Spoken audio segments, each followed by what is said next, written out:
Hey, listen, if you don't want to be happier, please do not subscribe to this channel. But if you're interested in more joy, check out this clip. Wow, okay, so I've got a question that came in. What's the right level of the drive to succeed without taking it too far? Let me ask this in another way too. When the motives of, okay, there's nothing else in life, therefore I must succeed. I have to measure up to my dad, for instance, right? Like maybe some kind of family dynamic, so therefore I have to succeed. When that's removed, yet you're still a successful dude. Yes, and right? that's the problem. And I was just praying this morning about this. Yeah. I have to give that to Jesus every day. So it's an ongoing temptation yeah. to keep losing yourself in achievement, and the addiction of achievement. It's always there. Everyone's addicted. We're all addicts. Yeah. My addiction was to success and achievement. And people, well, that's a good one. It's like, oh no, addiction to anything takes you away from Jesus.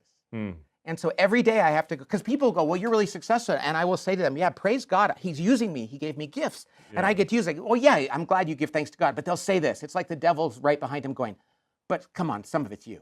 Yeah. Just take a little bit of it.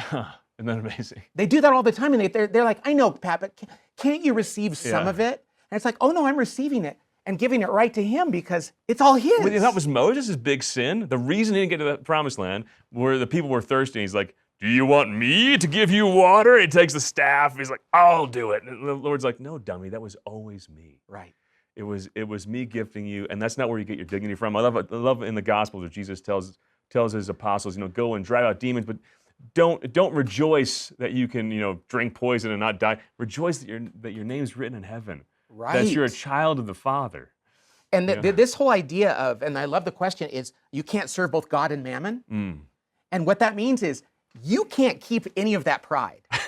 Pat, sorry, go ahead. No. And that's not some like overly masochistic or, it's like, no. If you're keeping any of it for yourself, it's not honoring him. Pat, when you find yourself in deep peace, right? When it's like, okay, I'm beloved of my Father. I don't need to write another book to matter. Is it demotivating? Does an inner phlegmatic come out of Pat Lencioni? Well, this is a problem, and that's the question I think was getting at, too. Right, it's like, so what's your motivation? Right, the motive. And the motivation needs to be, God gave me gifts. Yeah. I'm supposed to use them, and I'm using the right ones if it gives me joy to use them. But if I'm doing it because I want the external secondary benefit from it, I want to be famous. And hey, there were times when I'd be writing my book thinking, man, if this book goes well, the good news is it takes 8 months after I finish writing before anybody reads it. Yeah. So I never get that immediate. Right. It was usually the speaking. And you know this. Dude. You say something funny and it's given to God and they clap and they laugh and there's that inner wound that goes, take that for yourself. They like you. Yeah. And you're important to them and you're like, no. I mean, I can't imagine being a professional athlete or a rock star, or there's a reason why those celebrities, and it's because it's worth nothing. Yeah. Nothing. Right. And I in the same temptations of ministry, me and Pat have hold each other accountable to being healthy human beings with a lot of this stuff. But I've shared with Pat, like there was a lot of motives to succeed in ministry that I thought were purely holy.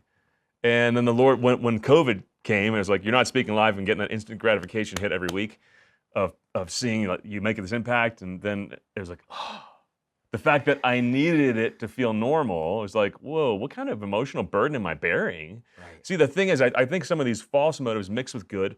And then by the time you're in your mid-40s, they just get exhausting. Oh, man. Right? And then the Lord's like, let me just take that away from you so you can have a freeing motive for your whole life.